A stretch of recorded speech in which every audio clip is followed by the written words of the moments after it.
could even learn how to love like you. So I know that I'm kind of late to this train, but I just marathoned the entirety of Steven Universe, and oh my goodness, it was amazing. It is now my new everything. It is my new religion. It does everything so good. It's so good. Steven Universe is just so effortless in how whimsical, but also how like gritty and dark it can actually be when you look at it. It strikes that perfect balance of kids being able to enjoy it, but then at the same time, if you're an adult, you'll be able to pick up on a lot of things that you know that only you would be able to pick up. Like, it has so many amazing gaming and anime references. It has Evangelion references. It has, Steven has figurines of Cloud and Sonic. Sonic's the blue hedgehog that's crying. If I was Sonic, I would cry too. Just what the show says about gender and consent and colorism and class and racism. It feels like the show was made just for me. I really haven't felt this strongly about a show in a really, really long time, and I'm glad that I'm here. This is the first time in a while that I think I'm actually actively watching a show that is still airing.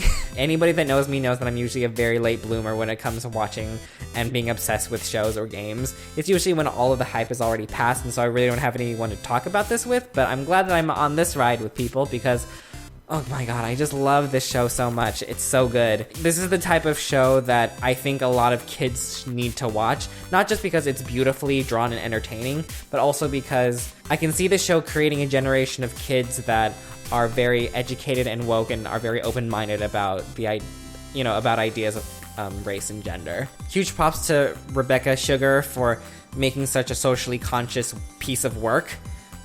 For doing what she loves, and also what makes me love this show even more is that it's such a diverse cast of people.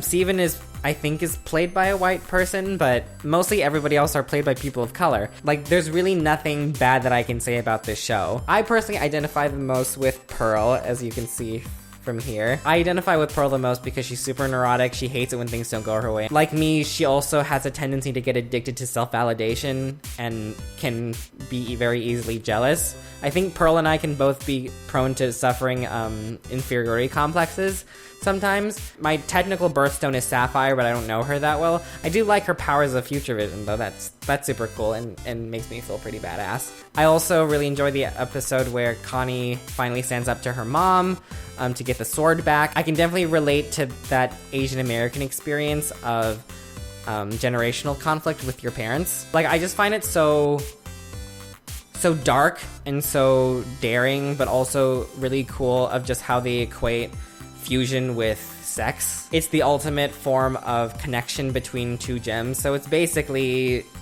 arguably sex.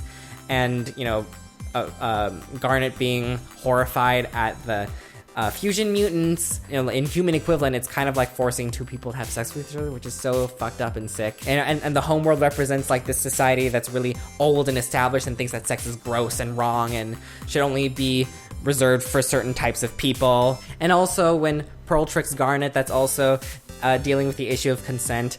And also, I think one of the most powerful moments I had was when I watched Pearl battle Peridot with the machine, because the way that Peridot feels, it can be equated to, like racism or classism, thinking that just because you are a certain type of person, that you are automatically not equipped to do certain things, or that you're not an equal. Yeah, that's basically all I have to say about Steven Universe right now. You'll definitely be hearing a lot more from me about Steven Universe. You'll probably be seeing a lot of Instagram pictures with me wearing Steven Universe stuff. Let's gush about Steven Universe together in the comments. You might be wondering where I got Lapis and Korosami.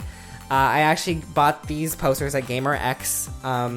I immediately fell in love with these art pieces, so I definitely had to buy them. And GamerX was amazing. The panel went really well. I made people laugh, which always feels really good. People recognized me, which was weird. And the cosplay turned out really well. It was just a really great space that really rekindled my love of social justice, but also gaming. I mean, like, that's what happens when you're surrounded by people that enjoy talking about diversity. It's super cool. And I'm really, really glad that Gamer X3 happened, and definitely if you haven't and if you want to, please try to go next time because it's definitely worth it. It's really one of the only cons that I actually like genuinely care about with all my heart. That's basically it. Thank you so much for watching, and I will see you guys later. Bye bye.